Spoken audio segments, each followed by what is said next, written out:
Futebol Clube. Episódio 7. A Holanda na Copa de 94. São 4 contra 4. Pode ser um bom momento da Holanda. Burren faz o cruzamento. Van Basten! Gol!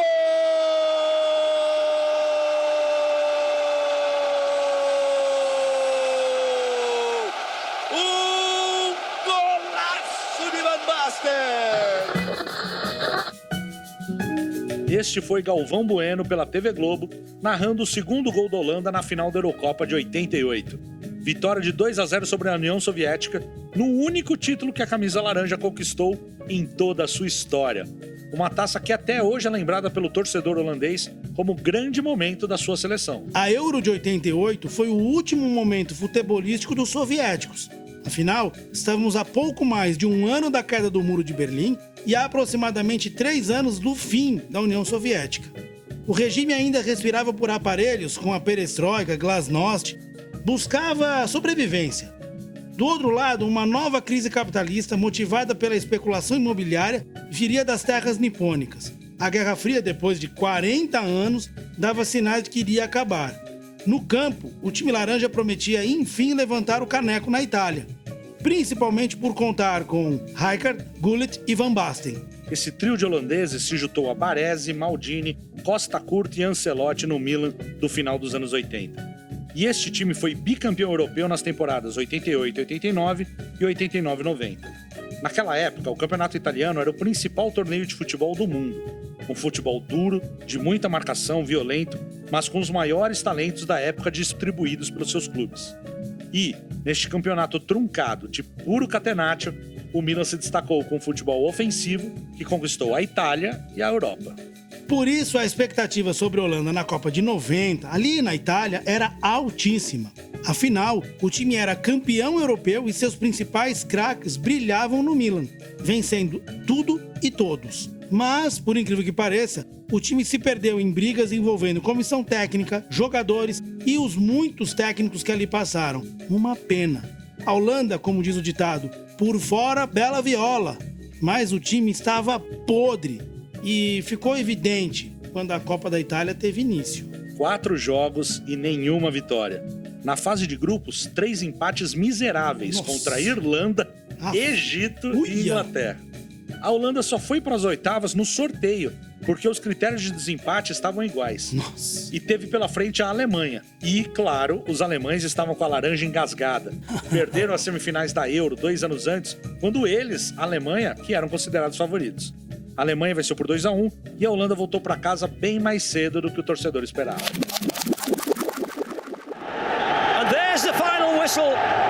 Germany win by 2-1 and they are into the quarterfinals where they will play Czechoslovakia. Este jogo completo está disponível no canal da FIFA no YouTube, de onde tiramos esse trecho. O novo ciclo da seleção holandesa foi marcado por renovação. Do fiasco da Copa de 90 até a Copa de 94, surgiram novos nomes que encontraram seu espaço no time titular. O processo das eliminatórias foi bem tranquilo. Fazendo parte do grupo 2, eles classificaram em segundo lugar atrás apenas dos suecos, mas deixando para trás ingleses e poloneses. Marco Van Basten foi um dos melhores centroavantes do final dos anos 80 e começo dos 90. Mas suas lesões começaram a atrapalhar seriamente sua carreira após 91. Isso abriu espaço para um jovem chamado Dennis Bergkamp. Ele assumiu a referência do ataque holandês e correspondeu plenamente. Além dele, outros nomes surgiram, indicando que a nova geração vinha forte. Overmars, Winter e os irmãos De Boer eram apenas alguns exemplos. Daquele trio de craques do Milan, somente Rijkaard seguiu atuando pela seleção. A nova geração holandesa foi testada na Euro 92 e se saiu bem. Foi líder de seu grupo, venceu os alemães e escoceses e empatou com a SEI, um combinado de países da então União Soviética. União Soviética versão ONU. E só foi eliminada pela campeã Dinamarca, nas semifinais nos pênaltis. Terminou a competição invicta. E alguns dos novatos tiveram destaque, como o Dennis Bergkamp, que foi o artilheiro, e fez parte da seleção do torneio. No final do ciclo das eliminatórias para a Copa, Gullit, já veterano, retorna ao time e a Holanda se mostrava bem forte. Mas, às vésperas da Copa, Ruud Gullit discutiu com o técnico Dick Advocaat e abandonou a seleção faltando um mês para começar o torneio. A confusão fez barulho no elenco. E a Holanda chegou nos Estados Unidos com um time jovem, talentoso, ofensivo, mas um pouco imaturo. E a pergunta que a imprensa internacional se fazia: será que não valeria a pena levar Gullit e Van Basten? A presença deles no grupo não poderia trazer mais confiança a este elenco bem jovem? Devido às muitas lesões em seus tornozelos e aos maus procedimentos médicos, Marco Van Basten aposentou-se no final da temporada 93-94. Ainda assim, faltavam poucos meses para a Copa do Mundo. Será que com a percepção e uma preparação especial e sem disputar jogos pelo clube, ele teria condições de jogo, ainda que não fosse mais o jogador de outrora? Será que não daria jogo? Quanto a Gullit, ele mesmo admitiu anos depois que deveria ter feito sim as pazes com o técnico, entrado e retomado seu espaço com um grupo e acabou que perdeu a chance. Perdeu a chance de jogar mais uma Copa do Mundo. Foi uma lástima. Na fase de grupos, 2 vitórias apertadas contra a Arábia Saudita e Marrocos. Na última rodada, derrota para a Bélgica. O time tinha vontade, buscava atacar, mas faltava algo a mais. Classificados para as oitavas, jogaram melhor e venceram a Irlanda por 2-0. E nas quartas, todo brasileiro com mais de 40 anos lembra como foi. Enfiou para Bebeto, posição legal. Romário no meio, vai Romário! Vai Romário!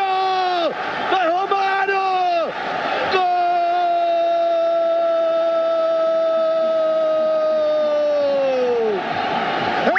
Brasil! Do Brasil! Brasil!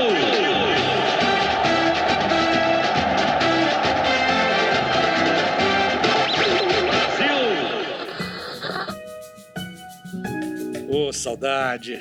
Galvão Bueno, inesquecível pela TV Globo. Romário, 1-0. Bebeto, 2-0. O gol de Bebeto teve a comemoração em homenagem ao seu filho que acabara de nascer. Mas Brasil e Holanda nunca foi simples. Bergkamp diminuiu e, na sequência, de cabeça, Overmars empatou a partida. Tudo igual em Dallas. A pressão holandesa foi intensa e, por cerca de 5 minutos, eles ditavam o ritmo do jogo. E foi aí que tudo mudou de novo. Branco, lateral esquerdo brasileiro, arranca pela esquerda, avança na diagonal e sofre falta. Falta essa que depois ele reconheceu que deu aquela cavada, né? Grande raça de Branco, rifa na sulipa, acima da gorducha pro gol!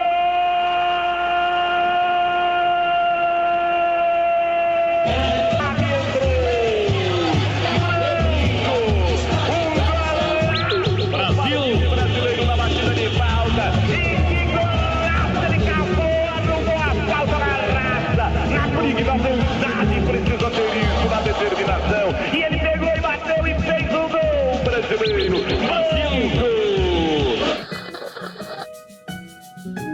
E esse foi Osmar Santos pela Rádio Globo, narrando o gol da vitória. Brasil 3-2, naquele que foi o melhor jogo da Copa. E também a melhor apresentação daquela seleção holandesa. Apesar de jovem, jogaram de igual para igual com a gente e seríamos campeões. Com o Romário em campo. Buscaram um 2-0 e por pouco não eliminaram a seleção brasileira. E isso sem Gullit e sem Van Basten. Será que se esses dois craques estivessem no grupo, a história teria sido outra? O peso de seus nomes nas camisas laranjas poderiam impressionar o scratch brasileiro? Entrariam após o empate e poderiam talvez em 10, 15, 20 minutos finais administrar fôlego e fazer a bola correr. Quem sabe levar a partida para as penalidades? Se a Holanda chegasse a isso, aos pênaltis, ter Gullit e Van Basten na marca da cal seria um belo reforço. A Holanda caiu nas quartas, mas a base se mostrou sólida. Estes jovens, 4 anos mais tarde, formariam um dos melhores times da Copa de 98, na França. Um time experiente, maduro e com grandes craques. Em 94, por pouco nos tiraram o tetra.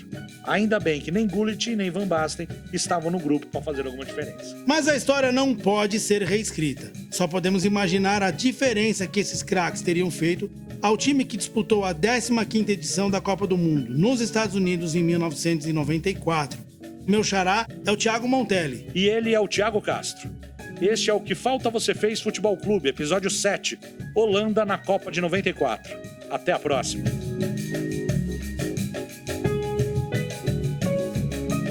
Trabalhos técnicos: Tiago Montelli. Roteiro: Tiago Castro e Tiago Montelli. Música: Pedro Ascaleta. Mixagem: Gustavo Encerra. Agradecimentos: Vinícius Santos. Que falta você fez? Futebol Clube.